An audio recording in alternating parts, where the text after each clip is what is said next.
प्रस्तुत है प्रेमचंद की कहानी गुल्ली डंडा। हमारे अंग्रेजीदा दोस्त माने या न माने, मैं तो यही कहूँगा कि गुल्ली डंडा सब खेलों का राजा है। अब भी कभी लड़कों को गुल्ली डंडा खेलते देखता हूँ तो जी लोटपोट हो जाता है कि इनके साथ जाकर खेलने लगूं। न लॉन की ज़रूरत, न कोर्ट की, न नेट की, न थापी की। मज़े से किसी पेड़ की एक टहनी काट ली, गुल्ली बना ली और दो आदमी भी आ गए तो खेल शुरू हो गया। विलासिता खेलों में सबसे बड़ा ऐब है कि उनके सामान महंगे होते हैं। जब तक कम से कम एक सैकड़ा न खर्च कीजिए, खिलाड़ियों में शुमार ही नहीं हो सकता। यह गुल्ली डंडा है कि बिना हर फिटकरी के चौखा रंग देता है। पर हम अंग्रेजी चीज़ों के पीछे ऐसे दीवाने हो रहे हैं कि सभी चीज़ों में अरुचि हो गई है। हमारे स्कूलों में हर एक लड़के से 3-4 रुपये सालाना केवल खेलने की फीस ली जाती है। किसी को यह नहीं सोचता कि भारतीय खेल खिलाएं जो बिना दाम कौड़ी के खेले जाते हैं। अंग्रेजी खेल उनके लिए हैं जिनके पास धन है। गरीब लड़कों के सिर क्यों यह व्यसन मढ़ते हो? ठीक है, गुल्ली से आँख फूट जाने का भय रहता है, तो क्या क्रिकेट से सिर फूट जाने, तिल्ली फट जाने, टांग टूट जाने का भय नहीं रहता?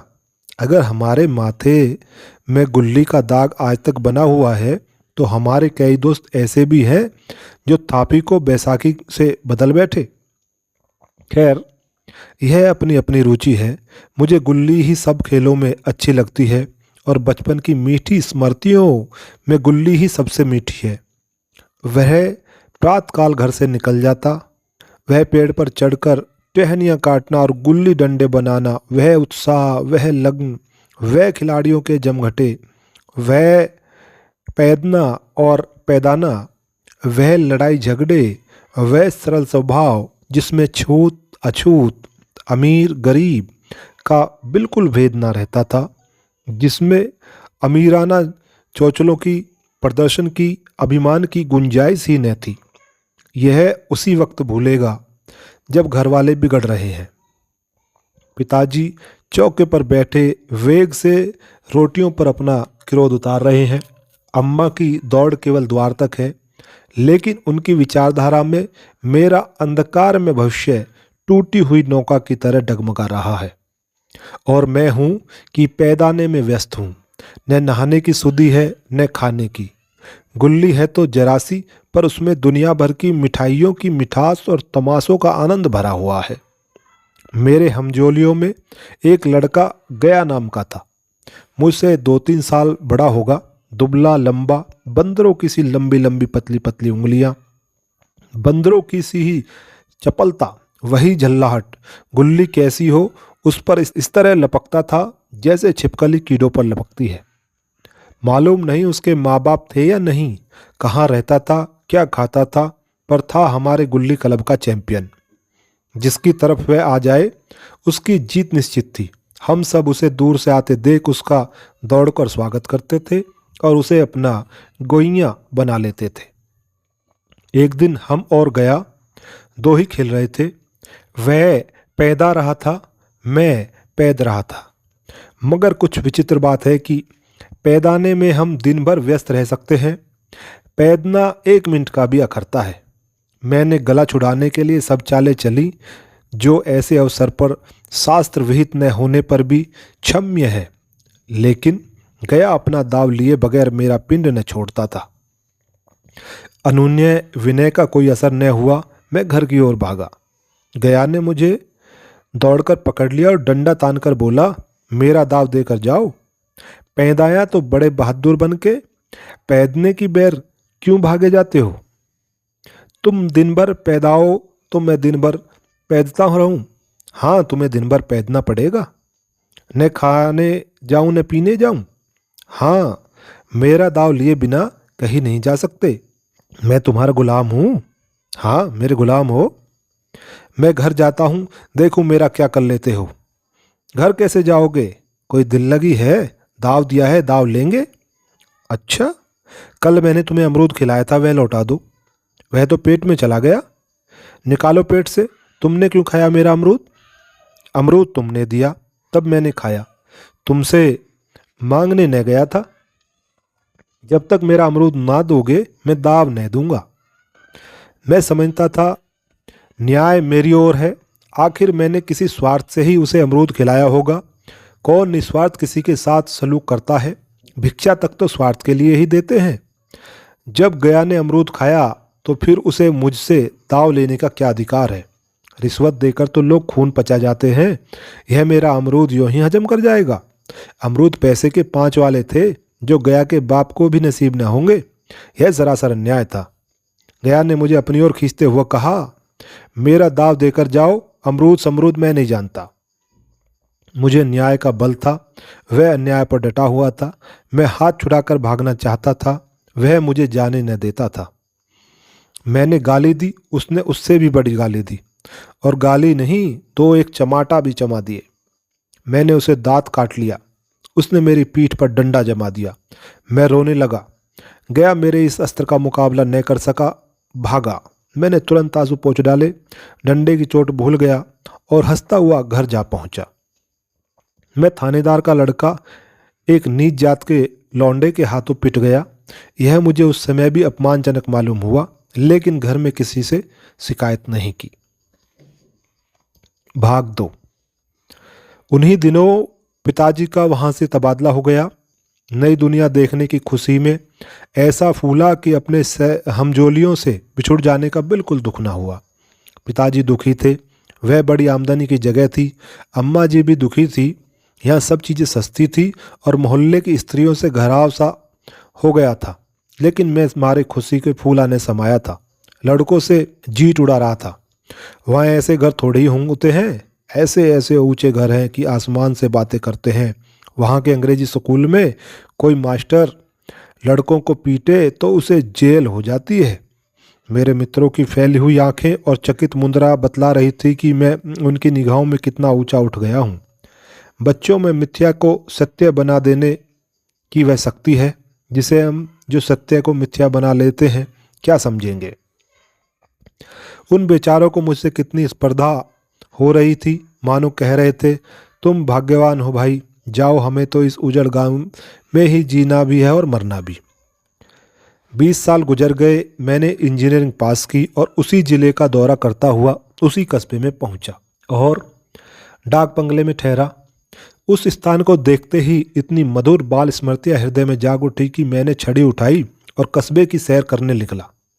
आंखें किसी प्यासे पथिक की भांति बचपन के उन क्रीड़ा स्थलों को देखने के लिए व्याकुल हो रही थी, पर उस परिचित नाम के सिवाय वहाँ कुछ परिचित न था। जहाँ खंडहर था वहाँ पक्के मकान खड़े थे, जहाँ बरगद का पुराना पेड़ था वहाँ अब एक सुंदर बगीचा था।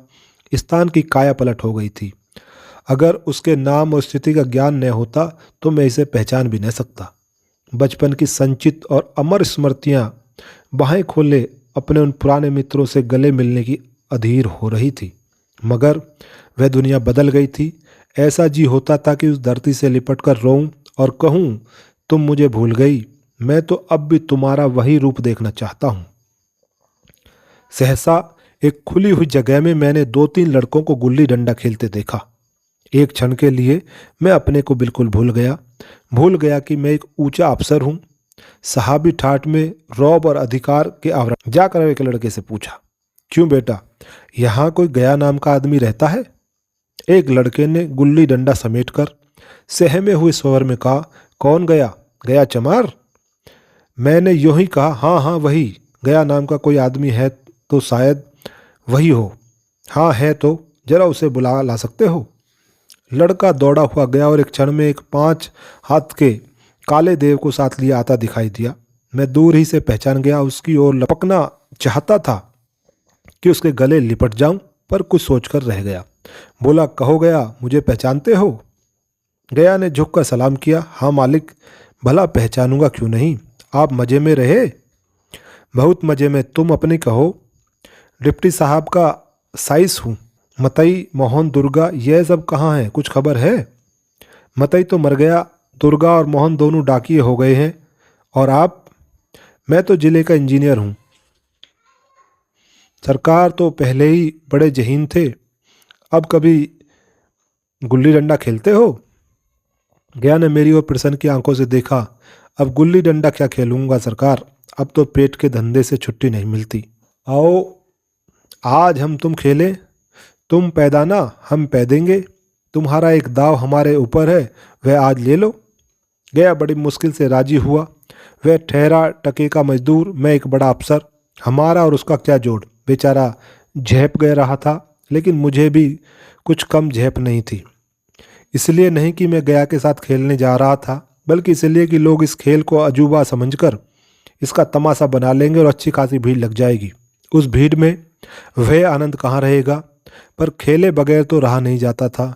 आखिर निश्चय हुआ कि दोनों जने बस्ती से दूर जाकर एकांत में खेलें। वहाँ कौन कोई देखने वाला बैठा होगा। मज़े से खेलेंगे और बचपन की उस मिठाई को खूब रस लेकर खाएंगे। मैं गया को लेकर डाक बंगले पर आया और मोटर में बैठकर दोनों मैदान की ओर चले। साथ में एक कुल्हाड़ी ले ली। मैं गंभीर भाव धारण किए हुआ था, लेकिन गया इसे अभी तक मजाक ही समझ रहा था। फिर भी उसके मुख पर उत्सुकता या आनंद का कोई चिन्ह न था। शायद वह हम दोनों में जो अंतर हो गया था वह सोचने में मग्न था।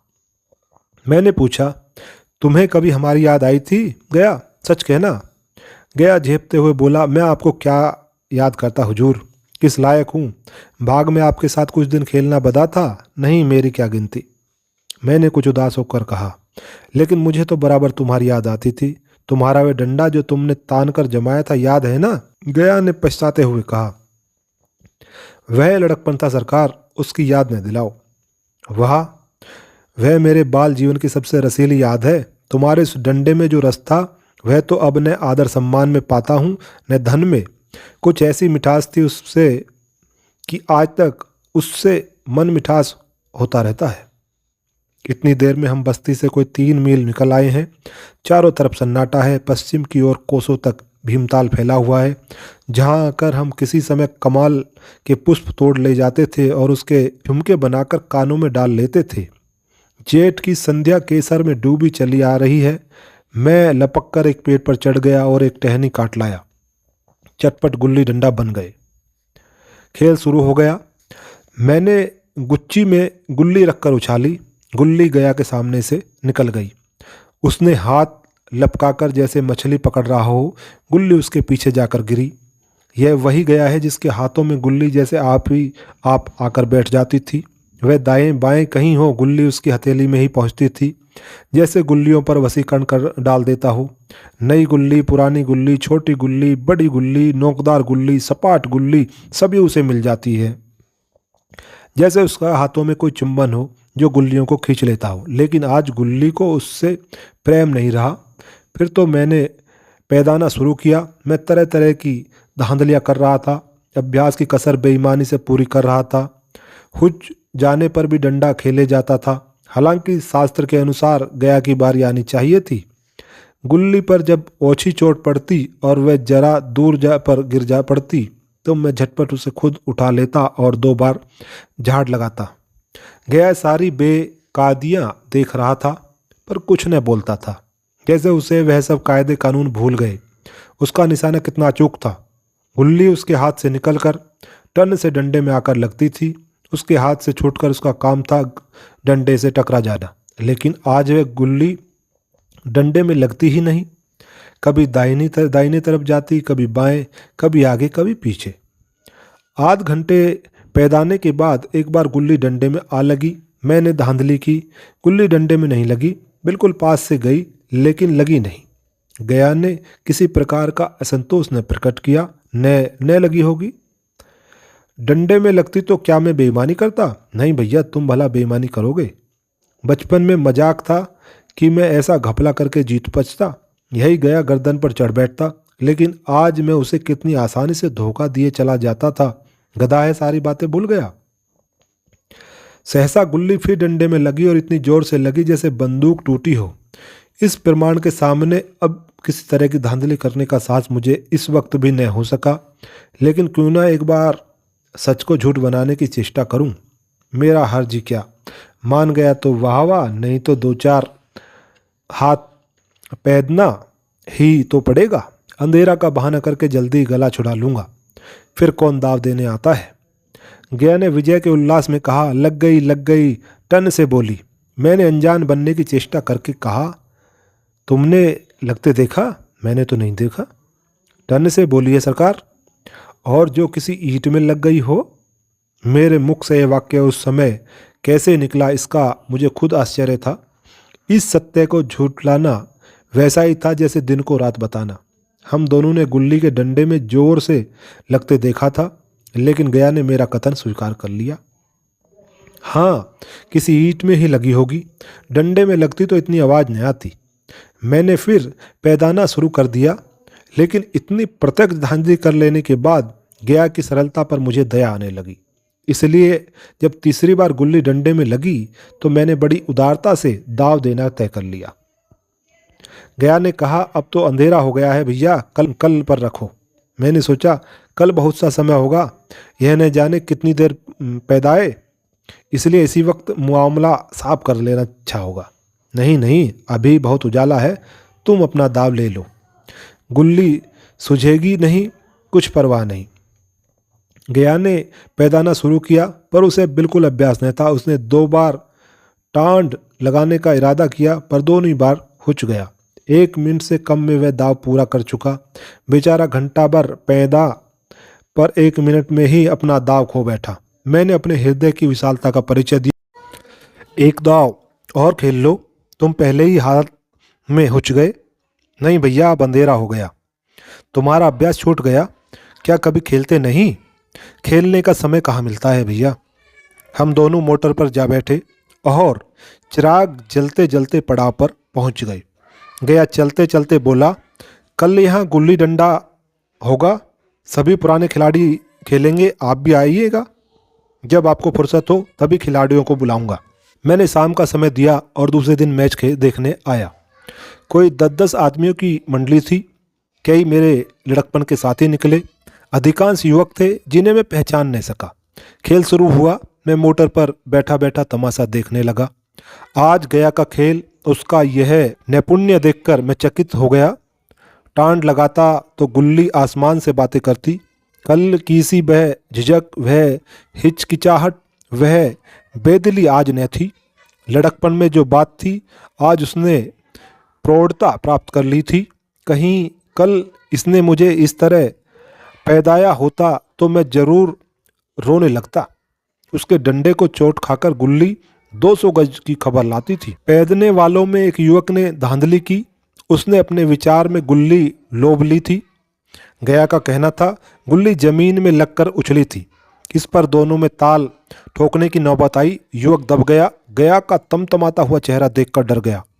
अगर वह दब न जाता तो जरूर मारपीट हो जाती। मैं खेल में न था, पर दूसरों के इस खेल में मुझे वही लड़कपन का आनंद आ रहा था जब हम सब कुछ भूलकर खेल में मस्त हो जाते थे। अब मुझे मालूम हुआ कि कल गया ने मेरे साथ खेला नहीं, केवल खेलने का बहाना किया। उसने मुझे दया का पात्र समझा। मैंने धांधली की, बेईमानियाँ की, पर उसे जरा भी क्रोध न आया, इसलिए कि वह खेल न रहा था, मुझे खिला रहा था, मेरा मान रख रहा था। वह मुझे पैदा कर मेरा कचूमन नहीं निकालना चाहता था। मैं अब अफसर हूँ। यह अफसरी मेरे और उसके बीच में दीवार बन गई थी।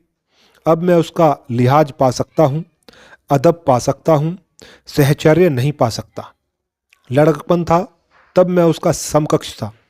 हम में कोई भेद न था। यह पद पाकर अब मैं केवल उसकी दया के योग्य हूँ। वह मुझे अपना जोड़ नहीं समझता। वह बड़ा हो गया है, मैं छोटा हो गया हूँ।